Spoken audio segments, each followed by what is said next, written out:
My name was Kane Ramsey.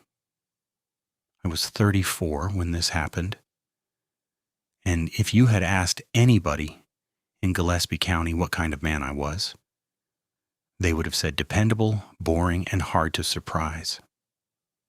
I held a state electrical license, worked weekdays for a small contractor out of Fredericksburg, and spent most weekends taking ranch hand shifts on Roy Denton's cattle place, 3 roads west of mine.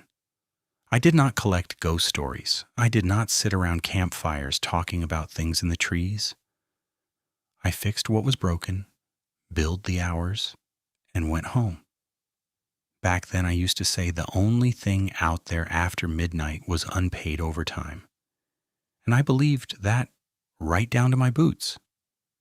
After my divorce, practical became the same thing as survival. Nitas, I rented a single-wide trailer on Caliche blocks, where Cedar Ridge Road narrowed and turned to washboard gravel.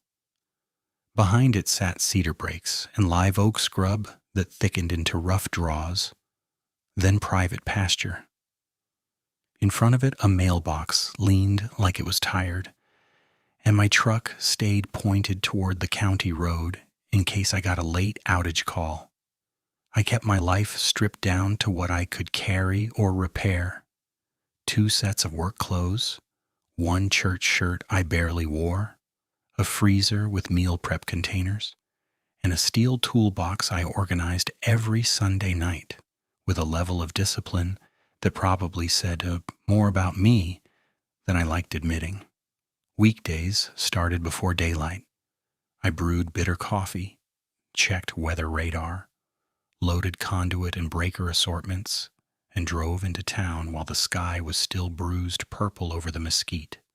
Our company, Hartwell Electric, had 4 guys, including me, and most days were service calls nobody else wanted. Panel replacements in old farmhouses, weatherhead repairs after storms, melted disconnects on irrigation pumps, buried line faults, where every shovel strike hit limestone. I liked that work because bad wiring followed rules: a feed, a neutral, a ground. Find the break, isolate the fault, restore power. Even when customers were anxious, there was a framework. Something caused it. Something fixed it. Roy Denton's place took my weekends and some evenings because debt did not care how tired I felt. Roy was 62. All tendon and sun leather, with a habit of speaking like he expected men to keep up. He ran about 400 head and 3 hired hands depending on season, and he paid cash for whoever could mend fence, and he swapped trough pumps, and not complain about heat. He also had 0 patience for drama, which usually suited me fine. One Saturday near the end of June, we were resetting a corner brace that a bull had leaned half out of the ground. Roy handed me staples and said, "You still sleeping in that trailer by yourself?" "Sleeping is generous," I said, twisting wire tight with fencing pliers. "Mostly I pass out and restart." He snorted. "You could pick up more if you moved closer to town." "Gas costs more than rent now. Trailer's paid month to month. It works." Roy set the post and gave me a side look that carried more concern than he liked showing. "You're doing too much, Kane." "I'm doing math," I said. "That's different." That was our rhythm. Short lines, no speeches. He teased me for being wound too tight, and I teased him for labeling any electrical issue as that humming nonsense. Underneath it, he trusted me with expensive equipment and with his grandkids around stock pens, which for Roy was the same as affection. Evenings on the ranch followed a strict loop. Fence lines first, because a failed strand turned into loose cattle and loose cattle turned into lawsuits. Then trough pumps and float valves. Then whatever had failed that day from heat, dust, or age. I knew each pasture by shape and smell. The north lot carried cedar and limestone dust.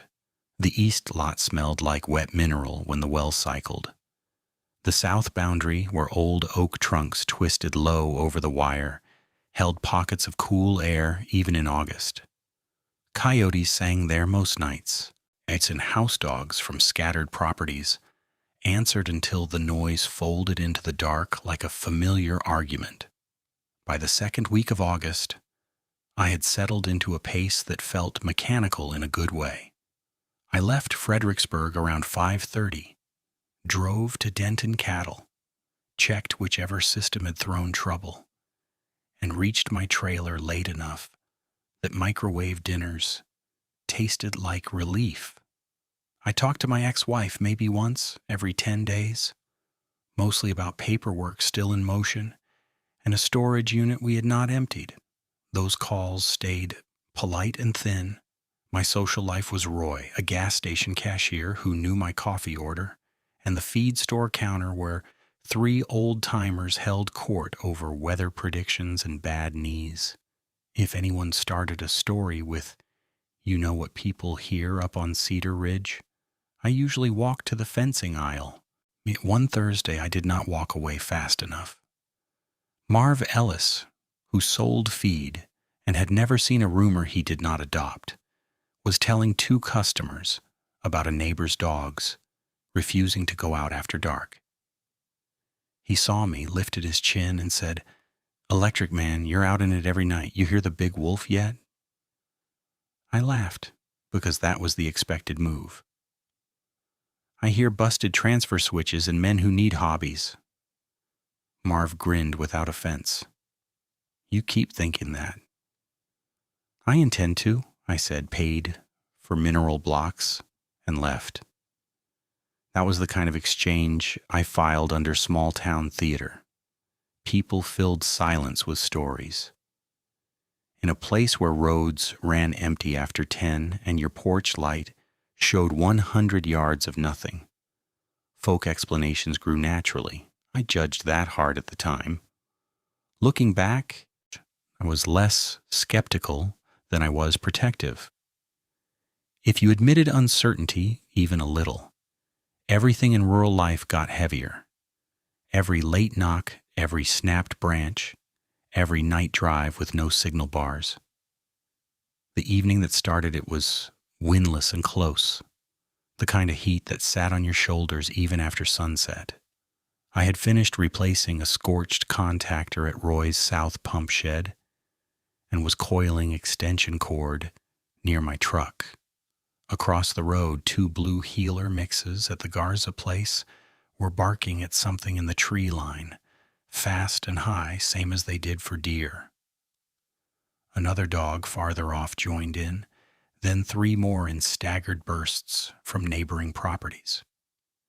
It built into the usual patchwork chorus that carried over pasture fences at dusk. Then every one of them stopped, not tapered off, not one after another. It cut all at once, as clean as a breaker trip.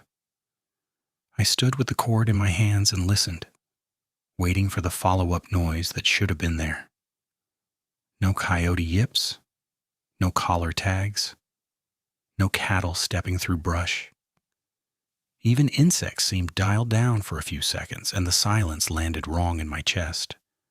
Too sudden and too complete, like a room where someone had shut a heavy door you did not see. I told myself there was a normal reason. Dogs got distracted. Owners called them in. Sound played tricks over open ground. I resumed loading the truck, slower now, and looked toward the north pasture, where Roy's cattle usually spread near the feeder. Instead of spreading, they had bunched tight along the interior fence, shoulders touching, all facing the same direction toward Cedar Shadow. One steer shoved hard enough to wring the wire. Another did a short, nervous stomp and did not lower its head to graze. Horses at the Miller Gate Lane gave me the next piece. They had a clear run to water and usually took it. But that night they stopped 20 feet short and sidestepped.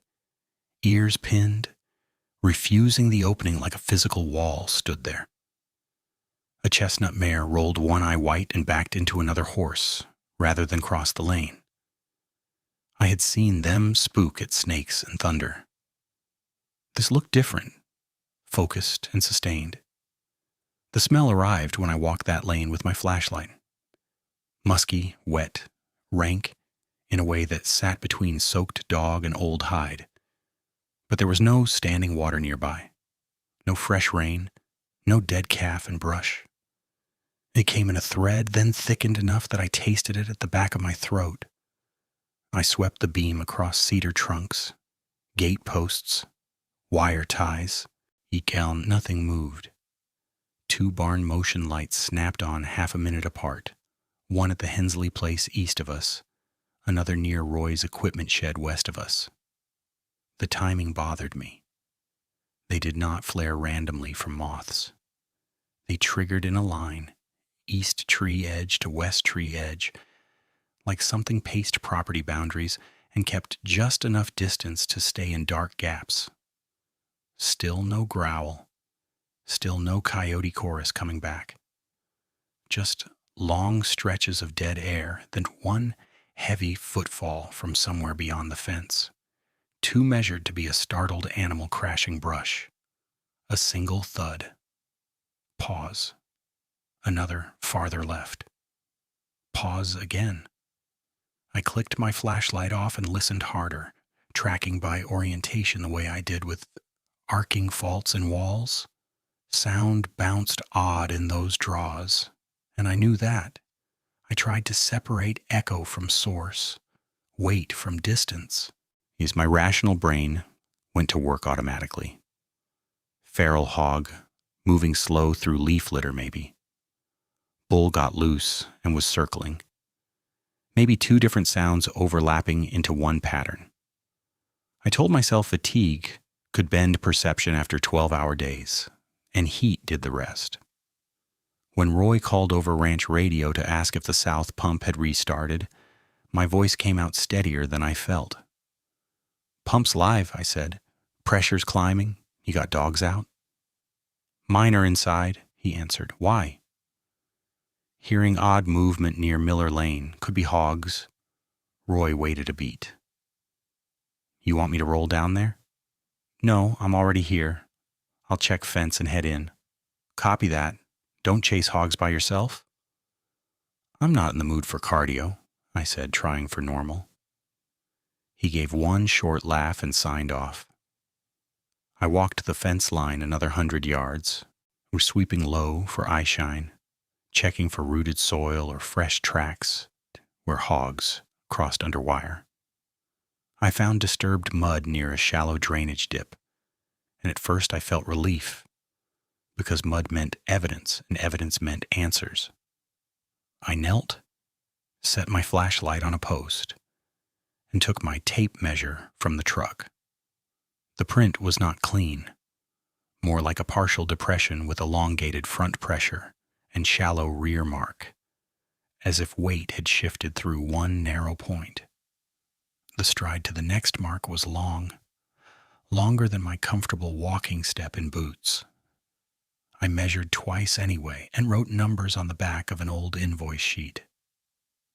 Distorted by moisture, I said out loud to nobody, hearing my own voice and disliking how small it sounded in open pasture. Then I checked the next set and got the same problem. Depth and spacing that did not match the shape I expected. Too deep for coyote, too narrow for hog. Not clean enough to name. I took photos with my phone flash, then stood and scanned the tree line again. Nothing visible. Nothing audible except my own breath and the low transformer hum from a distant pole. I finished the loop, locked Roy's south gate, and drove back toward my trailer with the windows up despite the heat. Halfway there, I passed 3 houses whose porch dogs normally rushed fences when headlights came by. They watched my truck in silence, tails tucked or straight down, not barking once. At my place, I checked the breaker panel, checked door locks, and set my boots by the bed like I always did, toes pointing toward the exit. Routine usually settled me. That night it only made the quiet sharper. Outside, cedar shadows sat still under a moon haze, and somewhere beyond my trailer lot, one heavy footfall sounded once, then did not repeat. I stayed on the edge of the mattress with my back against the wall and the bedside lamp off, listening for that footfall to come again. The trailer held heat like a tin can. The window unit rattled and breathed lukewarm air that smelled faintly of dust. Usually I could name every night sound around that lot. Moths tapping porch bulbs, distant coyotes, the pop of cooling metal from my truck hood. That night the sound map had holes in it. Whole layers were missing. The quiet did not settle, it pressed. 10 minutes passed, maybe 20, and then my porch motion light flashed on hard enough to cut bars of white through the blinds. I froze and counted under my breath. 1, 2, 3. No scrape on the steps. No tags jingling from a wandering dog. The light snapped off, then back on again as if something had crossed just at sensor edge. I took my flashlight, stepped to the kitchen window, and eased one blind slat down with my thumb. Empty porch. Gravel lot, silver under moon haze. Cedar wall beyond my parking spot, dense and flat as a barricade. When I opened the back door, the smell hit me first. That same wet fur musk, stronger now and close enough to make me pull my shirt collar over my nose. It drifted under the trailer and out around the skirting vents, then thinned, then came back in pulses like whatever carried it was moving in slow circles. I swept the beam low. No eye shine, no shape. Just my own shadow moving over rusted blocks, spare conduit, and a plastic tote I kept extension cords in. I took 3 steps down and stopped because the gravel beside my bottom stair had a fresh depression that had not been there when I came home. Not a print I could classify, not clean enough, but deep, narrow at one end, and long. Another sat 4 feet away, pointed toward the cedar break. In between, the gravel looked brushed, like weight had shifted and slid. I crouched, touched the edge, and felt damp grit packed hard. Recent, I went back inside, locked both locks, and sat at the table with my truck keys in reach. I told myself I was being methodical, not scared, that there was no prize for walking into Cedar at midnight with one flashlight and stubborn pride. On ranch jobs, I had preached that same logic to younger guys who wanted to chase noises. Assess first, move second. It sounded solid in my head until I noticed my left hand shaking against the table. Around 1 in the morning, a chorus of dogs started up far off toward the highway, and the relief from hearing them lasted maybe 15 seconds. They cut out in one abrupt slice again. Not fading, gone. My scalp tightened so fast it felt like cold water down my neck. A few beats later came one heavy step in the brush behind the trailer, then another farther away, angled toward the drainage ditch that ran parallel to Cedar Ridge Road. I kept the light off and listened until dawn smudged gray into the window glass. By first light, I was outside with a tape measure, camera app open, and a carpenter pencil behind my ear, because routine gave my hands something to do. The depressions by my stairs had softened at the edges, but were still visible, whereas I shot photos from 3 angles, dropped my tape beside each mark, and wrote dimensions on a folded receipt. The longest was just over 13 inches if you included the dragged front edge, but it did not have a clean heel or pad. It looked like force had gone through one focused point and then smeared forward. At 7, I drove to Hartwell Electric on 2 hours of broken sleep and over-caffeinated nerves. I rewired a sub-panel at a vineyard tasting room and nearly landed a neutral on the wrong bus because my attention kept drifting to the tree line behind their parking lot. That mistake should have embarrassed me into focus. Instead, it made me angry. I prided myself on steady hands and clean work. By lunch, I'd checked my phone photos 6 times.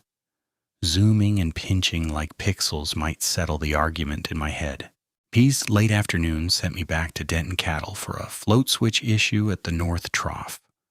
Heat sat heavy over the pasture, and even the flies seemed lazy. Roy was at the loading pens when I rolled in. He read my face before I said a word. "You look rough," he said. "You sick? Didn't sleep much?"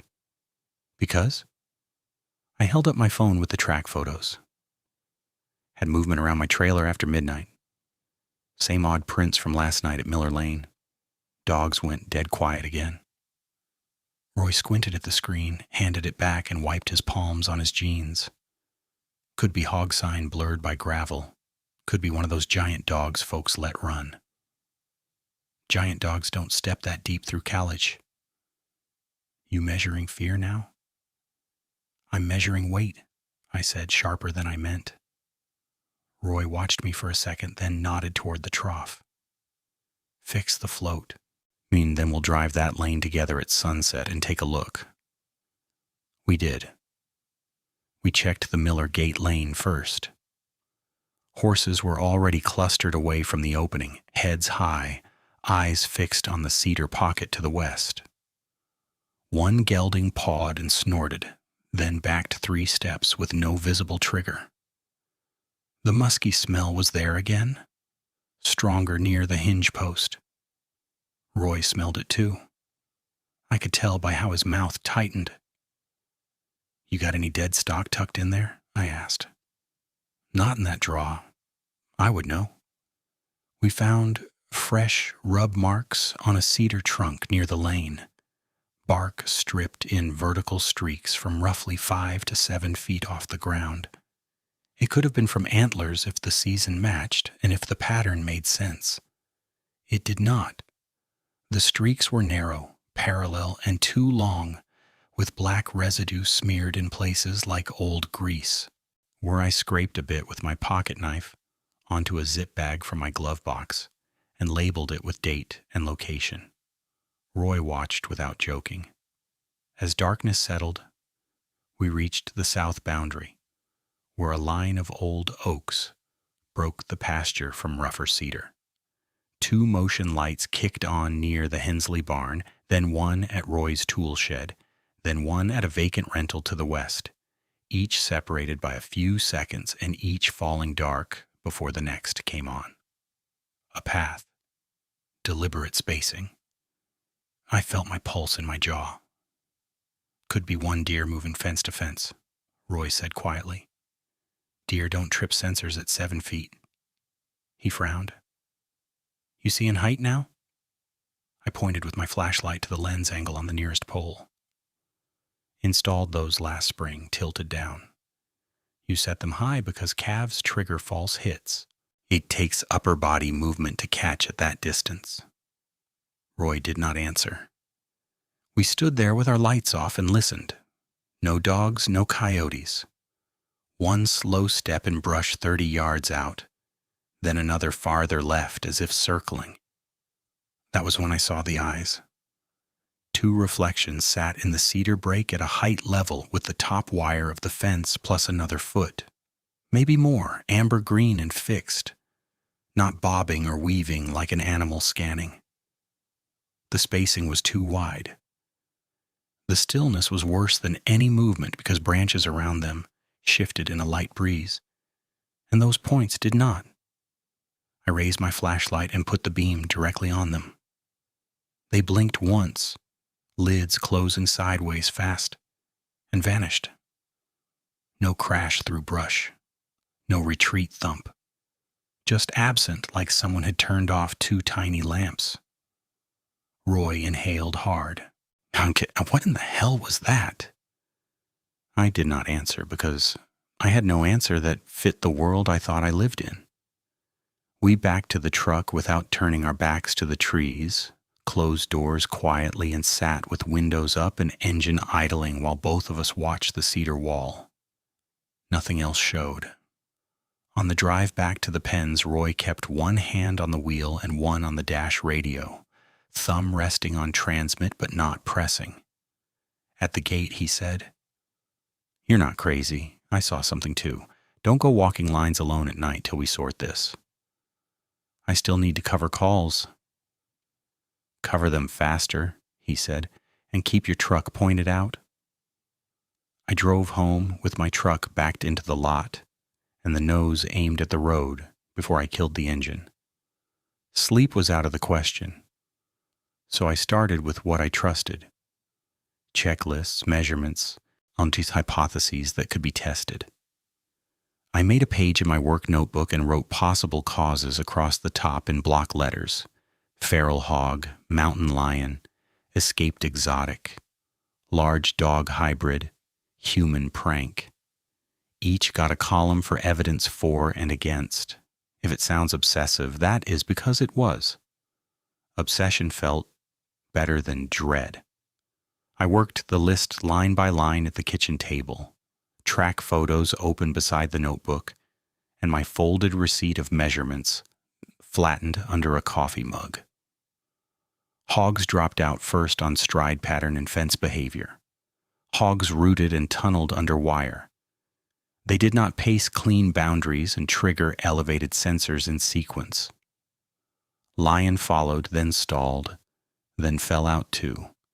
Every mark I had lacked the pad shape and claw signature I expected, and no lion I'd heard of carried eyes that high off level ground while stationary. Escaped exotic gave me a moment of hope, because private ranches around the county had all kinds of legal and not so legal animals. A big cat could explain silence. A bear could explain musk. But bears in our patch of hill country were rare visitors and moved different, with weight spread and a rolling track pattern. These impressions punched and released. After a couple hours of restless half-sleep, I headed to the feed store when they opened, bought 2 trail cameras, additional floodlights, and a spool of direct burial cable I had no business paying for out of pocket. Marv Ellis rang me up and nodded at the cameras. "Finally joining the ghost hunters?" he asked. "Wildlife monitoring," I said. Marv leaned on the counter. You look like you slept in your truck." "Maybe because dogs went mute across 3 roads again last night." He gave a low whistle that was half amusement, half caution. "Folks have said odd things for years. Big thing on 2 legs, yellow eyes, all that.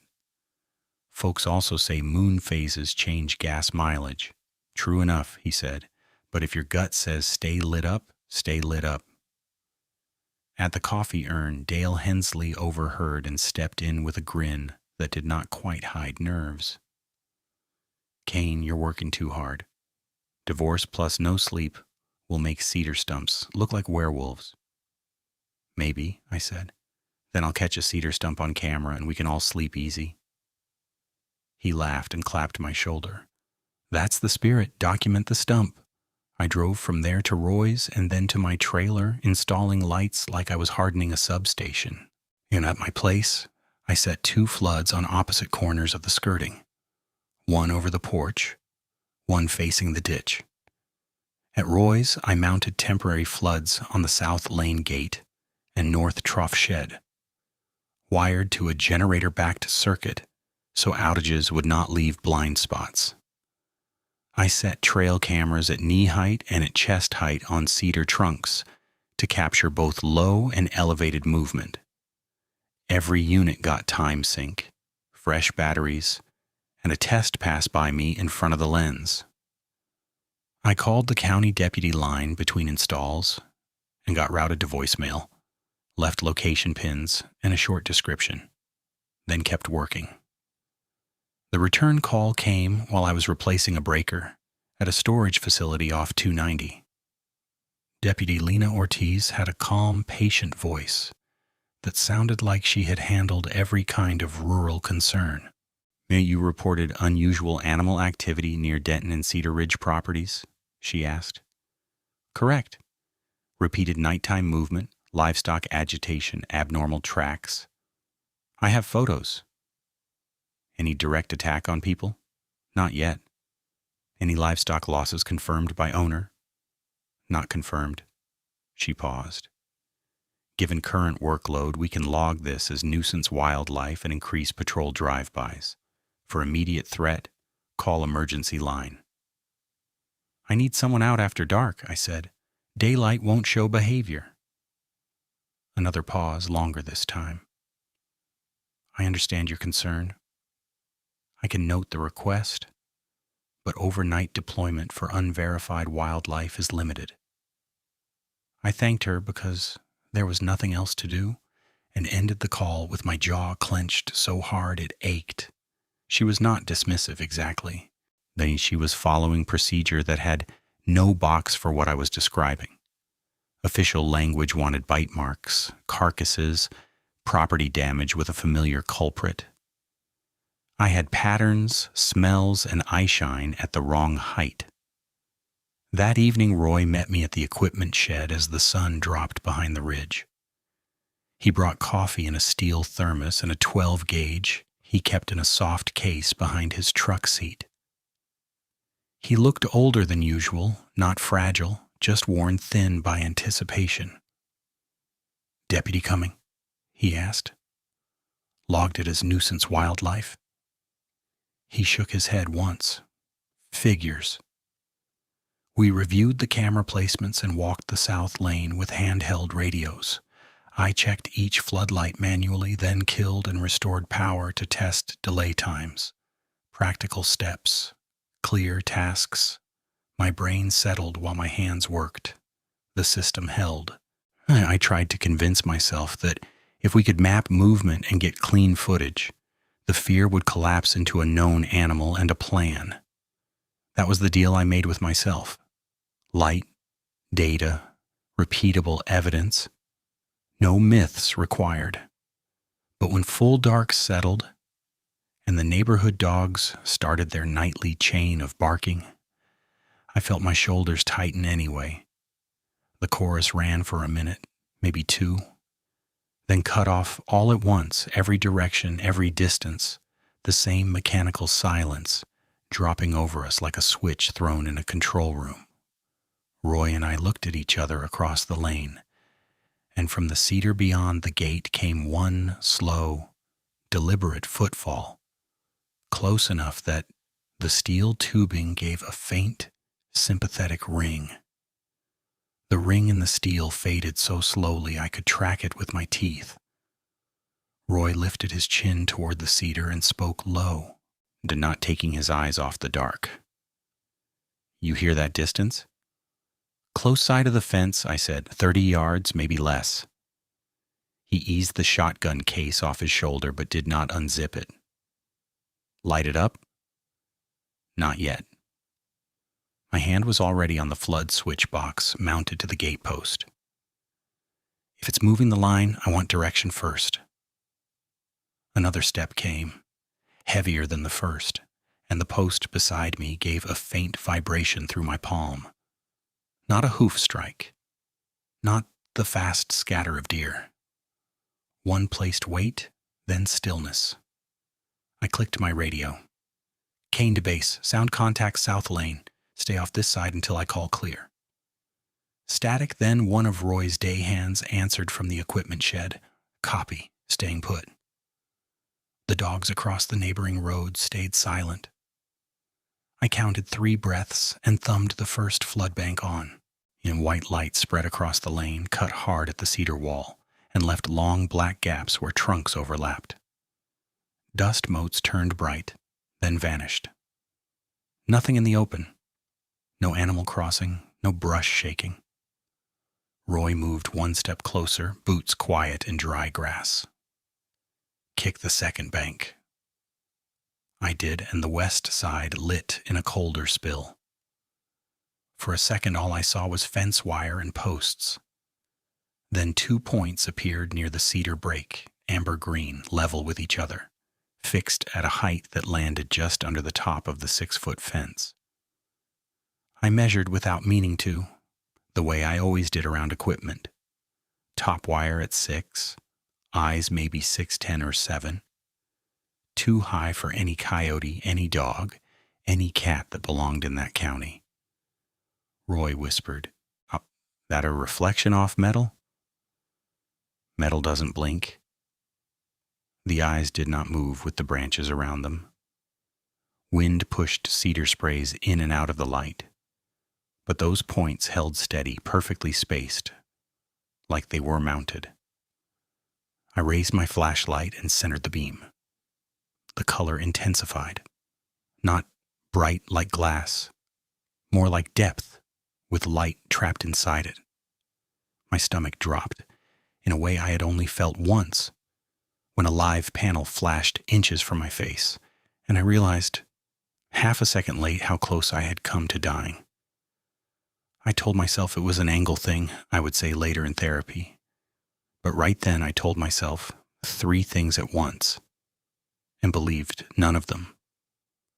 A poacher with night optics. Some rancher's escaped exotic standing uphill. A trick of beam reflection off wet bark. As I ran each explanation like a checklist and watched each one fail on the same point. Nothing else in that cedar pocket should have been that high and that still. Roy's voice came tight through his teeth. "I don't like this." "Don't shoulder up yet," I said, though my own pulse was climbing fast enough to blur the edges of my vision. "If it charges, we need clean line and no crossfire." The eyes blinked once, a quick horizontal closure I barely registered before they were open again.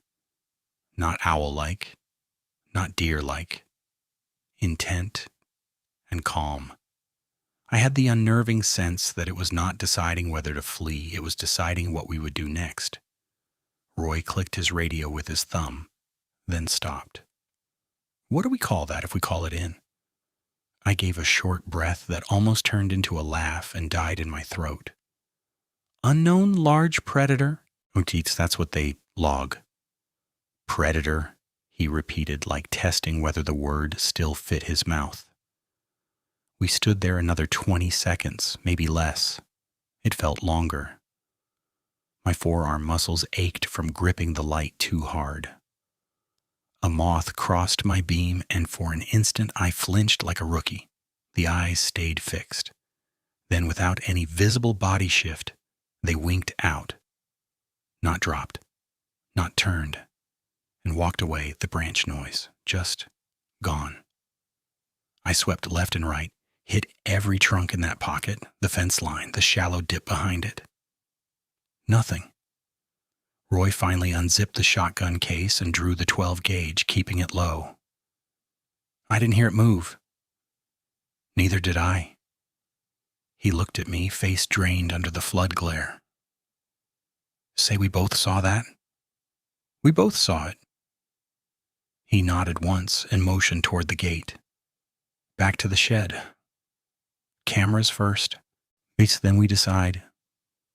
We moved in reverse, slow, lights out toward cedar, boots, careful around ruts and hose. Halfway to the truck, another step sounded from farther west, as if whatever had watched us had shifted position while we stared at empty trees. The sound carried weight and control, one impact at a time, then silence again. Inside the equipment shed, the fluorescent strips hummed and made ordinary shadows. The day hand, Miguel, took one look at us and set down his wrench.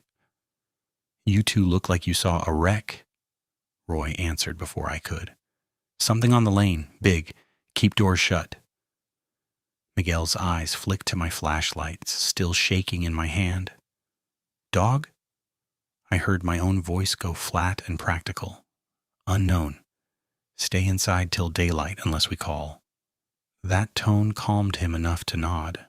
Well, he had seen me work storms with live lines hissing in rain, and I think he trusted the tone more than the words. I pulled memory cards from the nearest monitor unit and fed them into Roy's old laptop on the workbench. Timestamps rolled backward in grainy black and white. Moths, fence shimmer. One raccoon at 21:07. Then at 21:42, the exact minute the dogs cut out, frame noise surged for 4 seconds on both south cameras at once. Static bands, then recovered image with no target captured. Not dead batteries, not full storage. Signal distortion. I checked settings twice because I needed a mechanical failure I could name. Roy leaned over my shoulder. You seeing that glitch? Yeah. From what? I hated the answer because it was honest. Don't know. By a little after 11, when the heat had broken just enough for ground fog to gather in the low dips near the south pasture, thin as breath over the grass, we kept the floodlights on rotation and took turns watching through the shed door while the laptop looped camera feeds. Nothing else showed at the lane. No eyes. No movement except one calf pressing the far fence and refusing to settle. Around midnight, my work phone buzzed with an outage alert from a rental property west of Roy's line. The old Barlow place with a windmill tower and limestone shelf, where service dropped every storm season. Hartwell routed night faults to whoever was closest. That night, closest was me. I stared at the screen and felt a hard split open between job and survival. If I ignored the call, we risked a complaint Roy could not shield me from forever. If I took it, I drove alone into another dark pocket with the same silence sitting over it. Roy read the decision on my face. I can send one of my men. It's electrical. If it's a hot short, I can't ask him to touch it. I'll ride with you. You've got cattle and people here. His jaw set. I don't like you solo tonight. I'll be in and out, I said. Main breaker reset, line check, done. He held my stare for a second, then handed me the shotgun shells from his pocket, though I did not have that gun. Take your sidearm. Radio every 10 minutes. If I don't hear you, I come anyway. I clipped the ranch radio to my belt, checked my pistol, grabbed insulated gloves and a headlamp, and drove with both windows cracked despite the smell, listening for anything on the tree line. The road to Barlow cut between cedar and scrub oak, and then opened on a low pasture with the windmill silhouette black against a thin moon. No porch lights. No dogs. The house had been vacant 6 months. Meter still live for pump and perimeter lamps. Tonight those lamps were dead. I parked facing out, engine running, and swept my light toward the service pole. The beam caught dust, limestone chips, and one set of deep impressions in the damp soil near the breaker box. I did not kneel to measure this time. I moved fast, opened the panel, and found what looked like a tripped main with no obvious arc marks. I reset once. The perimeter lights snapped on, then off again 2 seconds later.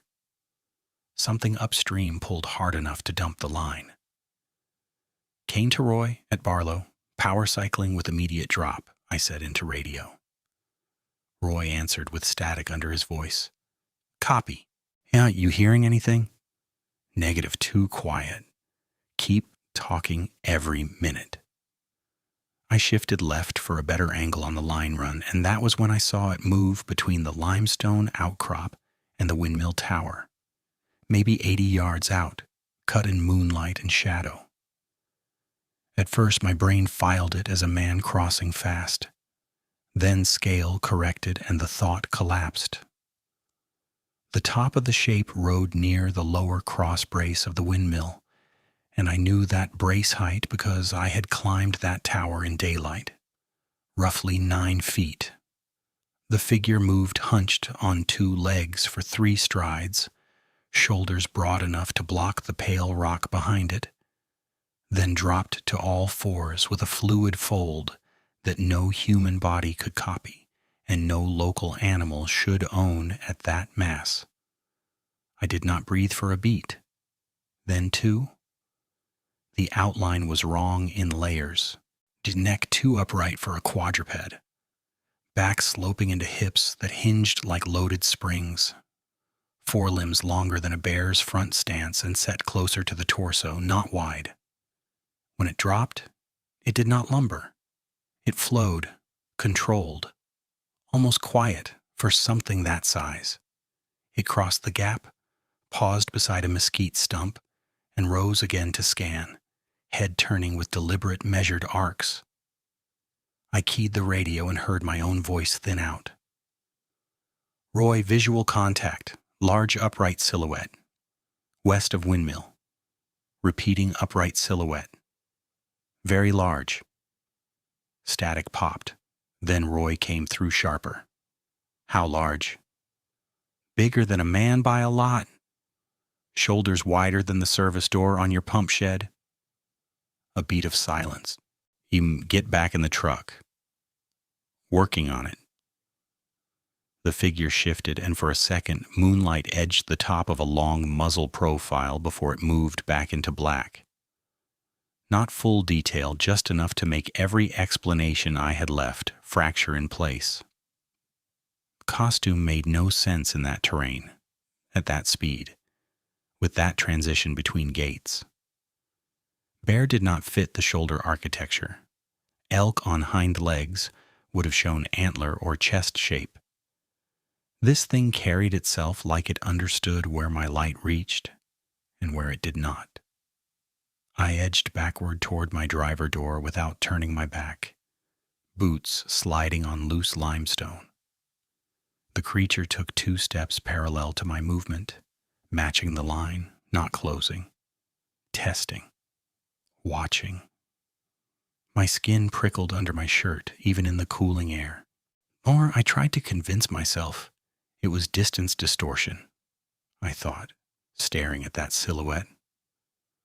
I tried to convince myself moonlight stretched it, that fatigue stacked fear on top of shadow and called it truth.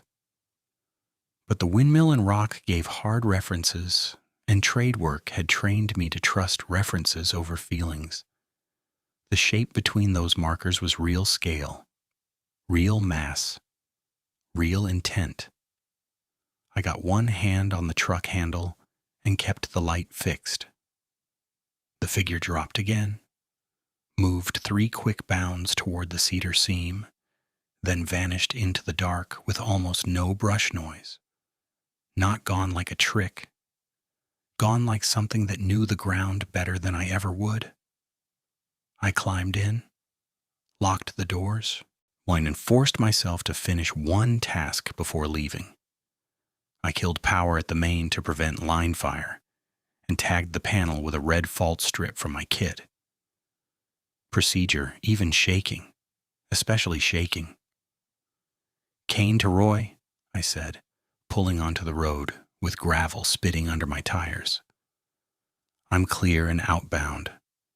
Cut off at Barlow, isolated. We're not dealing with a normal predator. Roy did not answer for 3 seconds. When he did, his voice had none of the teasing edge I had known for years. "Copy. Gates open. Come straight in." I drove faster than I should have on that road and checked the mirrors every 10 seconds, expecting to see movement pacing the ditch line. I saw only my own lights, cedar trunks, and empty gravel. That should have settled me. It did not. Empty country had started to feel like a mask. When the Denton Gate came into view, lit by the flood bank we had installed that afternoon, relief hit so hard, my hands cramped on the wheel. I rolled through and stopped near the shed where Roy waited with the door open and the shotgun finally out of its case. He looked at my face, then at the road behind me, and understood without another word. Inside, under fluorescent hum and the smell of diesel and hay, I set my gloves on the bench and stared at the concrete floor until my breathing slowed. I wanted to believe I had seen shadow and fear and nothing more. I wanted that with a stubbornness that hurt. But the size against the windmill was a measurement, not a feeling, and measurements had built my whole life. That was the part I could not talk myself around. Roy shut the shed door halfway, handy enough to narrow the opening without latching us in, and set the shotgun on the bench within reach. "Start at the windmill," he said. "Tell me exactly what you saw." I kept my eyes on the concrete while I answered, because if I looked into the dark beyond the doorway, I would start measuring shadows again. Crossed left to right between the limestone shelf and tower, upright first, huge shoulders, dropped to all fours without losing speed, muzzle profile for a second in moon edge. Not bear movement, not anything I know. Roy rubbed a hand over his mouth, thinking. "You sure on scale?" "I wire that property every spring. I know the brace height. If I'm off by inches, not feet." He gave a tight nod and handed me a bottle of water. "Then we sit tight till first light and keep logs. If it circles back, we mark direction and time." Practical language helped. Tasks helped. I drank, wiped my face with my sleeve, and started writing in my notebook with times, distances, landmarks, all the details I could trust. At 12:17, I had visual at Barlow. At 12:31, I cleared the panel and left. At 12:44, I re-entered Denton Gate. I printed each line in block letters like clean handwriting, could anchor a mind trying to slide sideways. At 1:08, a scraping sound came across the corrugated wall behind us, slow and uneven, not claws digging, but hard points, ticking metal as they dragged. Roy and I froze at the same instant. The sound tracked from the rear corner toward the side door, then stopped. No panting, no growl, just the fluorescent hum overhead and both of us breathing shallow. Roy mouthed, "Oink, outside wall." I nodded and pointed at the generator monitor on the bench. Output was steady, no surges, floodlights still on. Whatever was out there had come close enough to touch steel and left the power alone. Another scrape, shorter this time. Then a thud against the side door hard enough to flex the frame. Miguel shouted from the office alcove, "You need me on radio?" "Stay put," I said, not raising my voice. "No lights off, no door opens." Roy lifted the shotgun and motioned me toward the main opening. "Truck lights," he whispered. "Side angle might show it." My truck was parked 10 yards out, nose angled toward the lane. I had left the keys in my pocket. If we could throw the high beams across the side wall, we might catch movement without stepping blind into the cedar edge. The plan made sense in the clean, simple way plans do, right? Before fear starts chewing through them. We moved as a pair. Roy on my left with the shotgun low. Me on the right with flashlight and key fob ready. I hit unlock from inside the doorway. Headlights blinked once.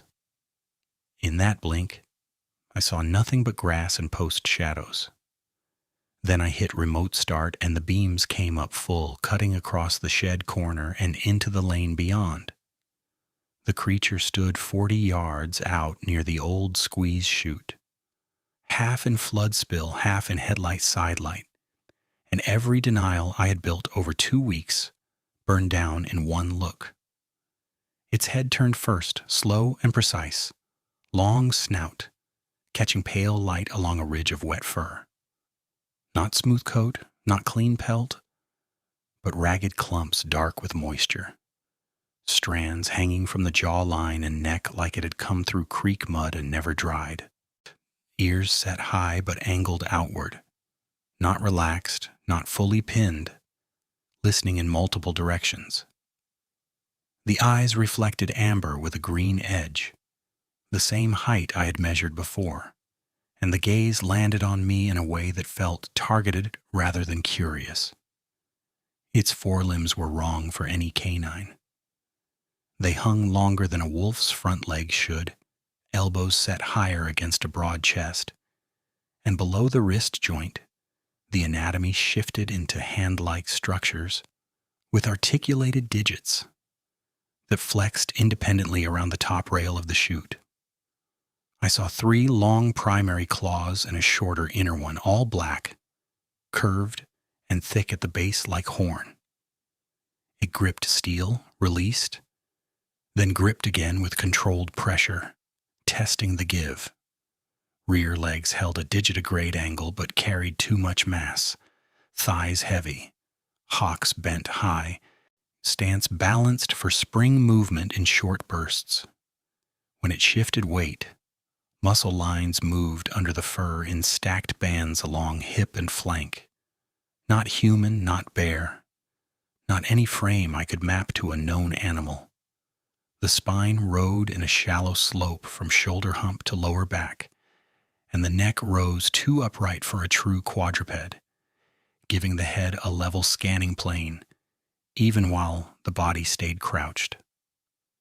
I smelled it even at that distance, wet hide and sour musk, with a metallic edge that stung my nose. Then I heard the breathing. Deep draws through the snout, measured exhales, paced and even as if it had run calculations and found no reason to rush. It was not winded, it was assessing us. Roy whispered so low I almost missed it. "Dear God." I did not answer. My tongue had gone dry and thick, and my hands felt detached from my arms. And I knew the names of every circuit in that shed, every gate hinge, every rut in the lane. None of that knowledge helped with the fact that something built like a nightmare was holding eye contact across 40 yards and deciding where to step next. I told myself, keep sight picture, keep distance, keep options, I thought, forcing breath in through my nose. Do not freeze. Do not run blind. Work the problem. But my body did not care about training or logic. My heartbeat slammed against my ribs so hard I could feel each strike in my throat. And a primitive part of my brain that had no vocabulary was already screaming move. The creature lowered to all fours in one smooth fold, shoulders rolling forward, forelimb digits spreading in the dirt. It took 2 lateral steps along the chute, never breaking eye contact with me. We then paused and tilted its head a few degrees, as if listening for my next movement. I realized with a cold, clean certainty that it had not wandered into our lights by accident. It had approached the shed wall first. It had tested the metal. Then it had repositioned into the beam where we could see it. Roy raised the shotgun to shoulder height. "I can take that shot." "Not yet," I said, voice barely there. "Too far for a clean stop. If you wound it and it charges, we lose control." The creature opened its mouth slightly. Teeth showed in layered lengths, canines long but not saber-like, more built for crushing than slicing, saliva stringing briefly and breaking as it closed again. No roar, no theatrical threat, just that measured breath in those eyes. A minute earlier, I had still been hoping for an oversized escaped animal with bad angles and bad lighting. Standing there with that side profile in full view, I knew the category itself had failed. This was not an outlier of known wildlife. This was its own line item. Roy whispered, "Back inside on 3. I nodded once. 1, 2, 3. We stepped backward in sync through the doorway without turning our backs. The creature advanced 3 paces at the same tempo, stopping when we crossed the threshold like it had tested that boundary too, and logged a result. Roy kicked the door shut and dropped the bar. The side wall rattled once, then went still. Miguel's face had gone pale in the office light. "What was out there?" Roy answered, eyes fixed on the door. "Big predator. Real big." Miguel looked at me for the rest, and I gave him the truth, stripped to essentials. It used the chute with hands. It watched us think. No one spoke for several seconds after that.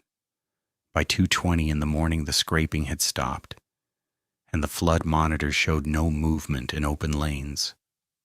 But none of us sat down. We rotated watches through the narrow window slots until gray lifted at the horizon. At first light, Roy and I walked the exterior with weapons ready. On the side wall, where we had heard the drag, the paint was scored in 4 parallel lines, running nearly 6 feet long at a height between 5 and 7 feet. Fresh metal shavings glittered in the dust below. At the squeeze chute rail 40 yards out, 3 black claw marks had cut through rust and primer into bright steel. Roy crouched by the rail and touched one groove with a calloused thumb. That wasn't no coyote. I photographed every mark with scale references, then bagged 2 small fur clumps snagged on a bolt head where the creature had gripped and shifted. Dark, coarse, guard hair length with a greasy residue at the base. Evidence, physical, measurable evidence. My hands steadied while I worked, because work still had rules. When we finally drove back toward my trailer after sunrise, exhaustion hit like a dropped weight. I had not slept, my nerves were frayed to wire, and my eyes burned from staring into floodlight glare. I expected my lot to feel like relief because it was familiar ground. Instead, I felt dread before I even turned in. My porch light housing hung crooked, lens cracked. I had installed it myself 2 days earlier. I parked, scanned, listened. Daytime sounds were back. Birds and cedar. A mower 2 properties over. Distant highway hum. Ordinary noise. Ordinary light. Nothing moved near the skirting. Then I saw the gravel under my trailer steps. Someone or something had arranged my work boots heel to toe in a neat line pointing away from the door toward the cedar break. I never left them outside. I was rigid about that. Mud stayed by the mat. Boots came in, always. Next to them sat my insulated gloves, palms up, fingers spread as if laid out to dry. The left glove had a single puncture through the wrist cuff that had not been there yesterday. I stood there with my keys still in hand and felt a deeper fear settle in than anything I had felt during the sightings. Out on pasture lines, I could pretend chance encounters. At my own door, with my own gear moved and placed, chance was gone. Roy came up beside me and stopped dead. "You do this?" I shook my head. He scanned the lot, jaw tight. "Then it came here after we got back last night. Maybe while we were at Barlow." I crouched by the boots without touching them. Fine dust on top told me they had been placed before dawn, then sat undisturbed. No human shoe prints around them, only partial depressions and gravel too smeared to classify. The musk smell lingered under the steps, lighter than at the shed, but unmistakable. Inside the trailer, it got worse in quieter ways. Nothing was smashed, nothing obvious stolen, but things were displaced with intention. My toolbox drawers were pulled out exactly 1 inch each, all in a row. The folded invoice sheet, with my first track measurements, was missing from the kitchen table, where I had left it under a mug is where the mug sat centered in the empty ring stain, dry. In the bedroom, the church shirt I never wore had been taken off the hook and laid flat across the bed, sleeves spread. My phone charger was unplugged and coiled on top of it. I checked windows and locks. No forced entry. Back door deadbolt still engaged. One kitchen window above the sink had a shallow pry bend at the lower frame. Not enough to open, just enough to deform the aluminum lip. 3 dark hairs clung to the corner where weather stripping had pulled loose. I tried to convince myself this was a person, I thought, standing in my own kitchen while Roy checked the bedroom. A prank, a trespasser, some sick neighbor with too much time. But the window bend sat high and narrow, leverage from outside with strength and angle that would have needed a tool. No tool marks. And who breaks in to rearrange gloves and steal one scrap of handwritten measurements? Roy came back down the hall holding my missing invoice sheet between 2 fingers. Found this in your shower. The paper was damp but legible. My notes were still there, except one line had been scored through by pressure, not ink. 4 shallow grooves gouged diagonally across the numbers for stride length. I felt my stomach turn cold. It knows what I'm tracking, I said before I could stop myself. Roy did not argue. Pack a bag. You're not staying here tonight. A rational part of me resisted on reflex. I can wire more lights, add contact alarms, sleep in the truck if I need to. He gave me a look I had only seen once, when a yearling got caught in floodwater and a hand tried to wade in after it. Kane, this thing followed your route, found your door, and he handled your equipment and waited till you were elsewhere. That ain't random territory behavior. That is focused. Focused. The word clicked into place with every detail from the last week. Motion lights triggering in sequence along my service routes. Silence drops time to my arrivals. Tracks appearing where I worked. And now my own routines mirrored back at me inside my house. By late afternoon, after we had moved essentials into Roy's spare bunk room and rechecked every camera at both properties, I sat on an overturned feed bucket behind the equipment shed and stared at my hands. They were scratched, dirty, steady. Outside I looked functional. Inside I had crossed into a state I had only heard combat veterans describe, where every sound got sorted instantly into threat tiers, and every line of sight became a map for survival, in no panic bursts, just sustained high alert that did not switch off. At dusk, Miguel handed me coffee and kept his voice low. You think it wants livestock or us? I watched the cedar line darken and answered with more honesty than I wanted. At first I thought we were in its path. Now I think we are part of the path. He nodded once, absorbing that, and went back to checking generator fuel without another question. When full dark settled, the neighborhood dog chorus started in staggered bursts from 3 directions, familiar and rough. I listened to each bark like a man reading incoming weather. Then, in the same clean instant as before, all of them cut out together. Roy and I were already on our feet before the silence finished dropping. Somewhere beyond the south lane, one deliberate footfall struck the ground, then another. And I understood with absolute clarity that it was no longer circling properties in general. It was running my schedule. The second footfall came from closer to the south lane than the first, and it had that same measured timing, as if it expected us to mark each step and understand that distance was now a choice it controlled. Roy was moving before the sound fully died. Inside, both of you, he said to Miguel in the other hand, Travis, one of Roy's day/night hands, who'd been rotating overnight checks that week, who had just come from the fuel rack. Office door shut. Radios on channel 2. I stayed where I was, listening. No brush crash, no warning growl, no random movement at all. Just silence spread tight across the pasture, the way a line goes still right before overload. My phone had one bar near the shed doorway. So I called emergency dispatch and kept my eyes on the floodlit lane while it rang.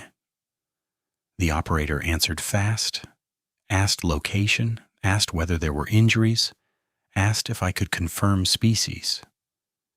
I gave clear coordinates, described repeated stalking behavior, property intrusion, structural damage, and an active threat moving along the south boundary right then. Units are tied up on 2 collision responses, she said. Nearest deputy is at least 40 minutes. It will not stay put for 40 minutes, I said. It tracks movement between properties and approaches buildings. Can you shelter in place? I looked at the sheet metal shed, one thin man door, one roll-up, windows you could break with a fence post. For a while. Then lock down and do not engage. Aegis Wildlife Services can be notified at daylight. At daylight, this thing is gone. Her voice stayed steady, procedural. Sir, remain indoors. Call back if circumstances change. Circumstances had changed about 10 times already, but I said copy and ended the call because arguing would only waste battery and breath. Roy read my face. No one coming, he said. Not in time. He scanned the lane, then the corrals, then the dark cut where the ravine started beyond the squeeze pen. We pull out now? We leave cattle? We leave equipment? And it follows one of us home. We stay put. It keeps testing walls. There it was, the actual fork. Run and spread the risk. Or stand and force one controlled encounter on ground. We understood. The creature had spent nights studying our routine. It knew where lights were weak, where doors were thin, and where we parked when we split up. If we kept reacting, it kept choosing the terms. I said, I can build a choke point. Roy turned, eyes narrowing. With what time? With what we have right now. Generator, spare feeder cable, the steel squeeze gate, and wet ground. Short pulse, high amperage. Not to kill, to stop movement for a few seconds. He took a breath, held it, let it out. You missed the timing. It's on top of you. I know. Miguel cracked the office door. You two talking about trapping it? Roy snapped. Door shut. But Miguel stayed there long enough to say, if you do it, I can run hose and keep the mud patch wet. I looked at him and nodded once. That helps.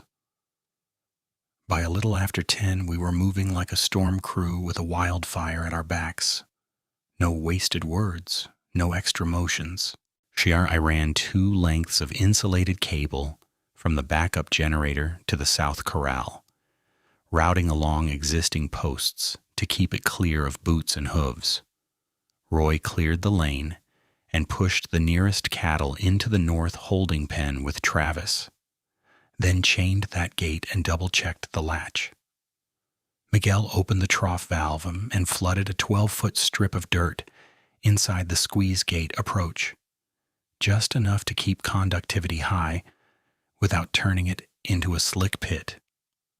The plan was ugly but simple. Funnel approach through steel rails. Keep one exit line that looked open. Wait until full body commitment on the gate. Throw power for a brief burst, then cut. If it retreated, we let it retreat. If it pushed through, we had firearms as last resort at close range we could control. I tested continuity 3 times, checked generator load. I tested switch throw, checked again. My hands were steady because this was electrical work, and electrical work had sequence: strip, clamp, isolate, verify. Even with fear chewing at my stomach, sequence gave me something solid to stand on. Roy loaded 3 shells and kept 2 more in his pocket. I checked my sidearm, then put it away, and picked up the 12 gauge from the bench. Roy looked at me surprised. "You shoot that better under stress," he said. "I shoot this better under stress," I answered, handing him my pistol. "Trade." He nodded and took it without argument. Then we waited in the dark gap between flood banks.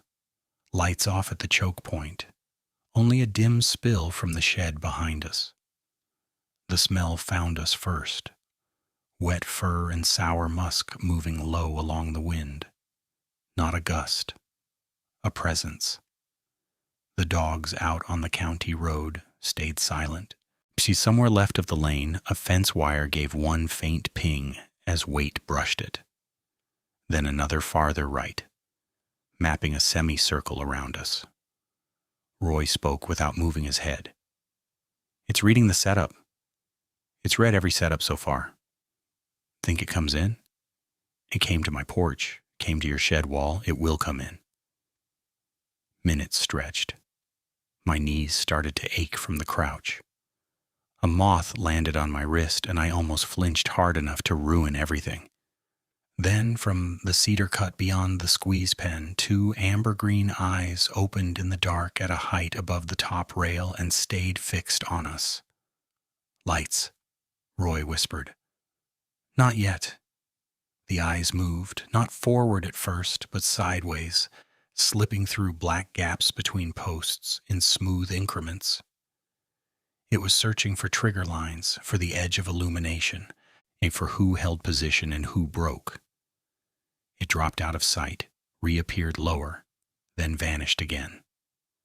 A dry branch snapped at the far end of the corral. Travis jerked in the shed doorway. Roy hissed, "Stay put." But the creature had already used the distraction. A shape rose out of the near dark by the squeeze gate rail, close enough that I heard claws click once on steel. I hit the flood banks. White light slammed across the corral, and the thing stood fully exposed in front of us, and seeing all of it at once felt like stepping into a reality built by bad instincts and old fear. It was close to 8 feet upright, though it carried a forward hunch through the shoulders that made the upper spine look ridged and loaded. The head was wolf-like in architecture, but wrong in proportion.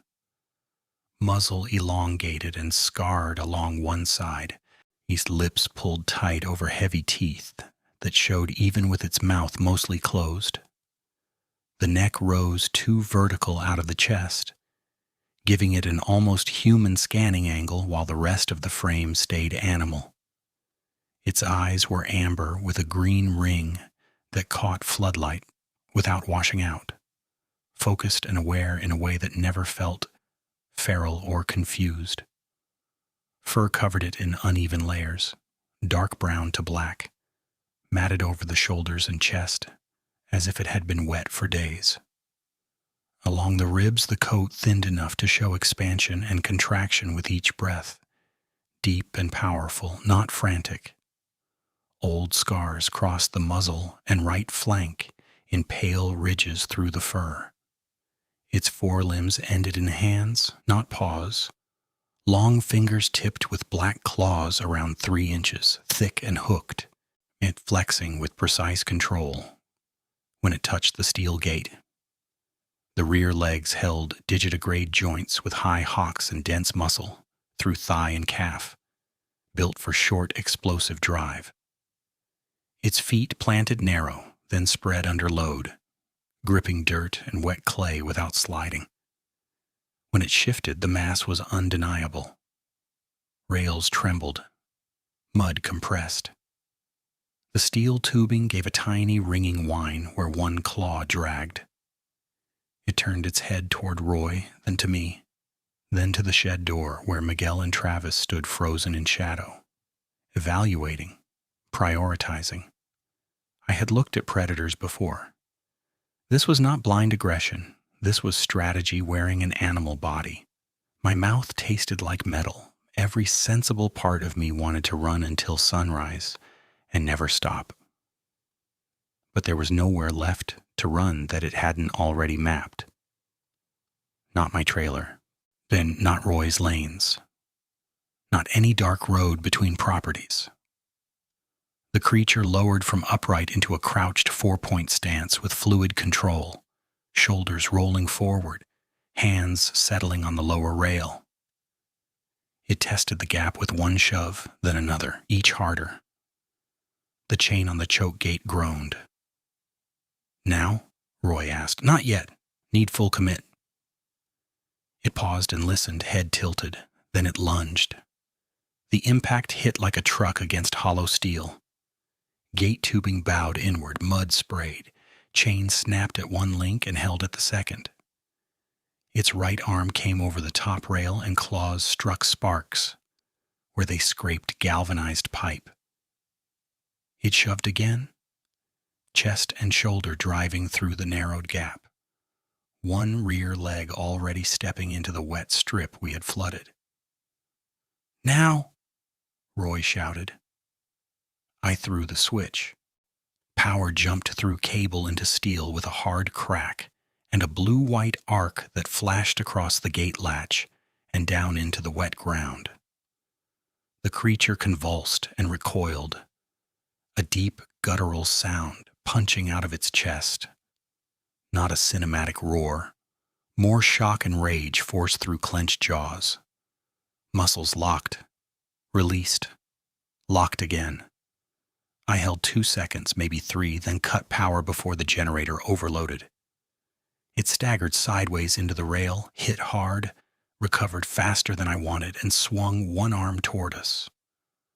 The claw tips caught my left forearm as I raised it, tearing sleeve and skin in 4 burning lines from wrist to mid-forearm.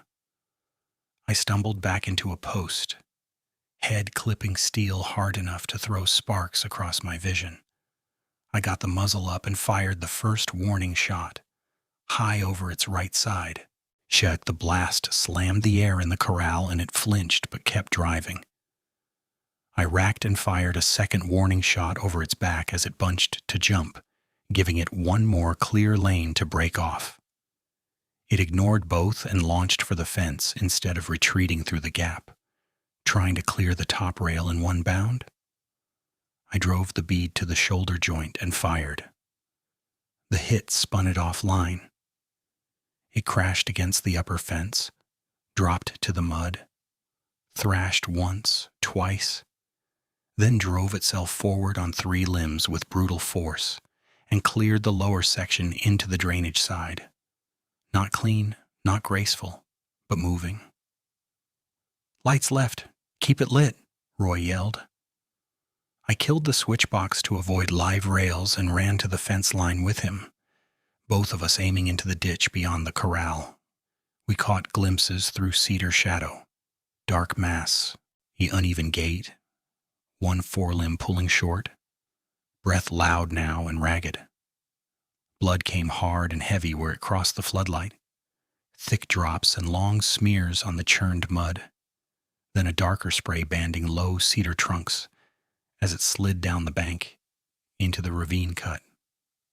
The trail stayed obvious to the lip, pooled at the bottom bend, then terminated abruptly on a pale slab of exposed limestone where the red just stopped, as if turned off. It hit rock, recovered, and disappeared under overhang shadow where floodlight could not reach. Then silence came back all at once. No further movement, no eye shine, no branch break. Just generator hum and my pulse hammering in my ears. Roy kept his pistol trained on the ravine lip. "You see where it went?" "Down the cut, east side. Heavy blood to the rock shelf, and then nothing. Think it's coming back up? Not fast." We held position a full minute, then 2. Nothing. Miguel came up behind us with a flashlight, face white under dust. Is it gone? For now, I said. I looked down and saw blood running off my forearm onto my hand, bright under the floodlights, and for the first time since the impact, my head started to ring in a slow, deep wave. Roy grabbed my shoulder. You're hurt. Not deep, I lied. He took one look and said, Shed. Now. We backed away from the fence without turning around, got everyone inside, barred both doors, and killed exterior floods except one lane light to reduce glare on the windows. I sat on an ammo crate while Roy dumped a trauma kit onto the bench. My phone, which had been at 20%, blinked low battery and died as he wrapped pressure gauze around my arm, and he keyed the ranch radio instead. Roy Denton to base and any unit listening. Active predator engagement at South Corral. 1 injured conscious. Threat moved into East Ravine, currently out of sight. Repeat, out of sight. Static hissed. Then a distant dispatcher relay acknowledged and logged it with clipped formal language. Unknown large predator event. Medical advised. Daybreak response. Roy tied off the bandage and looked me straight in the eyes. Stay with me, Kane. I'm here. You took a hit to the head, too. I know. Outside, the lane light buzzed over empty mud, bent rails, and the black mouth of the ravine. The immediate charge was over. We had driven it off our position and survived the contact, but as I sat there shaking from adrenaline and pain, arched with metal dust in my mouth and the smell of burned insulation still in the shed, I understood that survival had narrowed to procedures and seconds, and we had used up most of both. Roy set a 5-gallon bucket in front of me and said, "Eyes on this," like he was talking to a man about to pass out on a summer job site. I locked on to the Denton brand stamped in rust on the metal and breathed through my nose until the room stopped tilting. The pressure wrap on my forearm had already gone dark in 2 lines where the claw cuts kept seeping and the back of my head throbbed every time I swallowed. Miguel pressed a cold shop towel against my neck, while Travis stood by the barred door with a pry bar in both hands, staring at the gap under the frame like he expected claws to slide through it. No one said the creature's name because I had only thought it, not spoken it, and saying things made them heavier. By the time the eastern sky started graying the top edge of the shed window, I was shivering hard, even in the heat. Shock, dehydration, concussion, all stacked together. Roy got me drinking in small pulls and kept asking the same orientation questions every few minutes. What county are we in? What month is it? Who is president of Hartwell Electric? The last one almost made me laugh despite everything. Still Earl Hartwell? I said through dry lips. Good, Roy answered. Then your brain is at least partly online. At first light, 2 ranch trucks arrived from the north pasture. Then the volunteer medical unit pulled in behind them, gravel popping under tires. They cleaned my arm, checked my pupils, again confirmed mild concussion signs, without forcing a hospital ride. Once they heard I was coherent and refusing to leave the scene before law enforcement photographed it. They flushed the cuts, wrapped them again, and handed me a strict list. No driving for 24 hours, no ladder work, wake checks every 2 hours, emergency care if vomiting or confusion worsened. Deputy Lena Ortiz arrived 40 minutes later, stepped out, took one look at the bent squeeze gate and the blood in the mud, and her face changed from procedural patience to hard focus. She did not say I told you so, and she did not pretend this was normal. She photographed the rail grooves, the broken chain link, my bandage, the ravine lip, and the blood trail down to the limestone slab where it stopped cold. She stood there a long time, scanning the overhang shadow with one hand resting near her holster. "Trail terminates on rock," she said finally, more to her own body camera than to us. "No visible continuation." Roy gave a short nod. "That's what we got." She asked for every item we had bagged.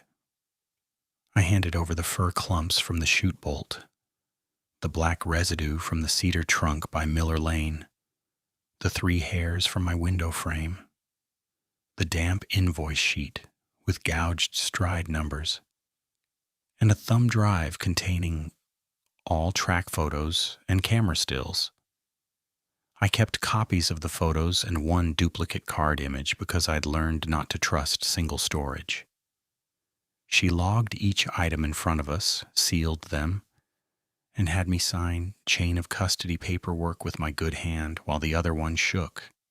When she asked what attacked me, I gave the exact line we had agreed on in the shed.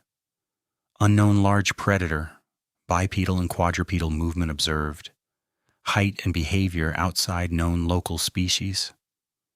She held my gaze a second longer than required. "You withholding description?" "Yes." "Why?" "Because I need this taken seriously, not turned into a county joke." She exhaled slowly and closed the evidence case. "Fair answer." 3 days passed before I heard back on the first round of official results. Ortiz called from her cruiser outside a traffic stop and spoke in clipped, careful language. Blood from the corral and ravine matched a non-human mammal, but couldn't be assigned to any species in their regional panel. Fur samples came back as canid-adjacent protein markers with contamination flags and inconclusive morphology. The black residue contained soil oil, decayed plant matter, and keratin traces. The camera glitches had no clear cause. Hardware checked out when tested later. The report classification was the phrase she had warned me about from the start. Probable exotic animal event with assault injury. "Is that all it's going to be?" I asked. "It is all it will be on paper," she said. "Off paper, I'm adding your properties to nighttime patrol priority and advising adjacent units." That was as much institutional truth as I was going to get. I filed my own incident statement with Hartwell and Roy's insurer the same afternoon. I listed damage costs, work interruption, blood cleanup, gate replacement, and medical treatment. I attached photos, measurements, and dispatch call logs. I did not include the full visual description. Earl Hartwell called me into the shop office, shut the blinds, and tapped the packet with 2 fingers. "You're one of my steadiest men," he said. "You want me to read this as stress injury and leave it there? I can do that.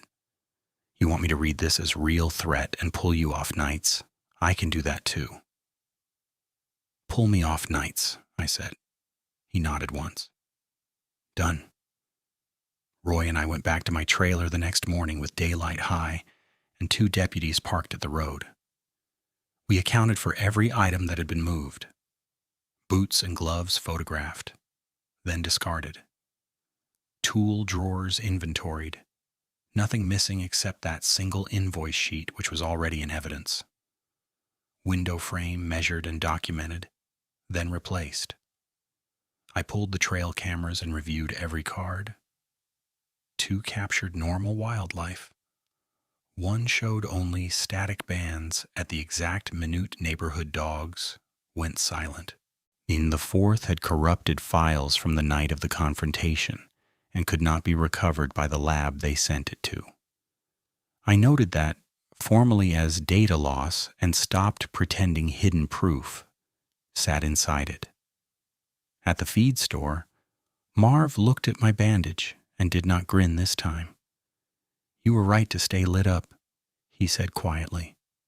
Dale Hensley started to say something like an apology, then stopped halfway, looked toward the cedar ridge through the store window, and changed it to, "You taking care of yourself?"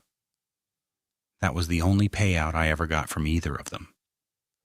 No secret local legend, no confession that everyone knew. Just people adjusting their tone after evidence became expensive.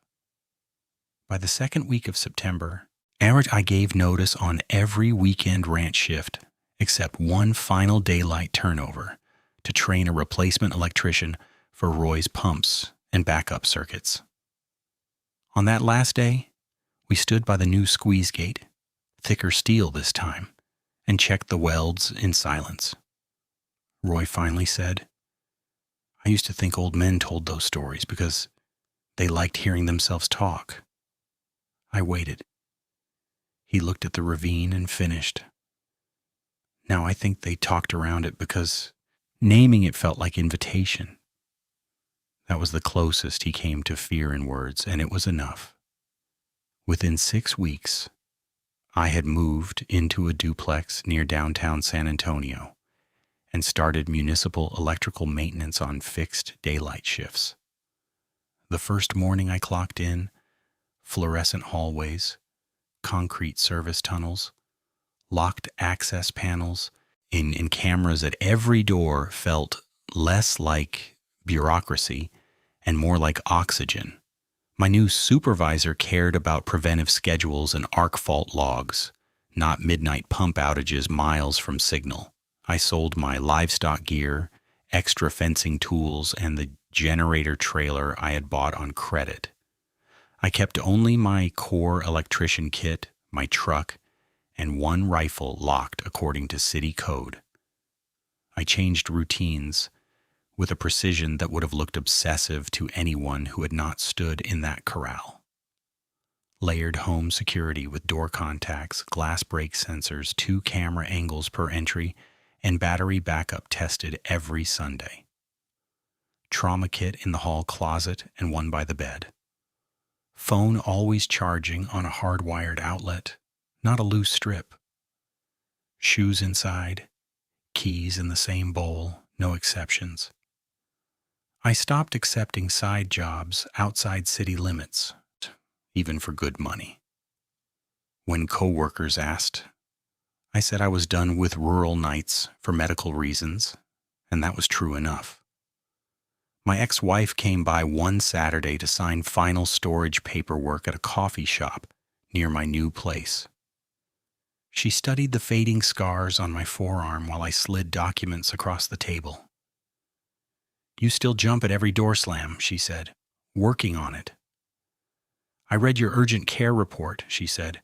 "Concussion, lacerations, acute stress response. That is not nothing, Kane." I nodded. She hesitated, then added, "I didn't believe you at first. I thought this was you running yourself into the ground. I don't think that anymore." Trust did not rebuild in one conversation, but that moment moved it from brittle to usable. We still kept distance. We also stopped treating each other like liabilities. When I started therapy twice a month with a clinician who worked with first responders and veterans. In the early session, she had me map triggers by body response instead of story logic. Sudden synchronized silence in animals, motion lights tripping in sequence, musky wet fur odor in dry weather, metallic ringing after impact. She did not ask me to prove what I saw. She asked what my nervous system did when cues aligned and how to keep function when it happened. Breathing drills, grounding patterns, sleep boundaries, hydration discipline, reduced caffeine afternoon, practical tools, the same language that had kept me alive before any of this started. It is March now as I say this, and my life is smaller, cleaner, and deliberately bounded. I work daylight, cook at home, keep my truck serviced, and leave social events early if my startle response spikes. I can drive through the hill country for daytime municipal inspections and keep my pulse steady as long as I stay on schedule and leave before dusk. Roy and I still talk once a week. He installed reinforced gates, remote alarms, and no one works his south lane alone after dark. Miguel stayed on. Travis took a day job in town. None of them play tough about it anymore. Deputy Ortiz called one final time in January to close the active file. No new attacks reported on adjacent properties. No carcass recovered in the ravine network. No matching species ID from state or federal labs. Case status unchanged. She said, if anything repeats, call me directly, and gave me a number not on her card. I saved it. What happened out there did not become clearer with time. If anything, it became more structured and less explainable. The synchronized dog silence, the boundary pacing, the motion light sequencing, the camera interference, the selective intrusion at my trailer, the way it tested steel and doors before committing, the way it broke contact when shocked and wounded, but still chose a tactical retreat route to rock, where trail vanished. Those are not campfire details. Those are behavioral notes from a field report I never wanted to write. I survived. Roy survived. The men in that shed survived.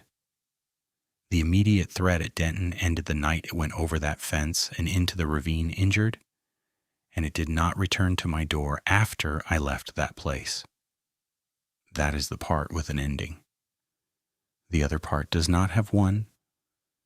I named it Cedar Ridge because I needed a label that was not panic. A label lets you file something, and filing something lets you keep moving. I am moving.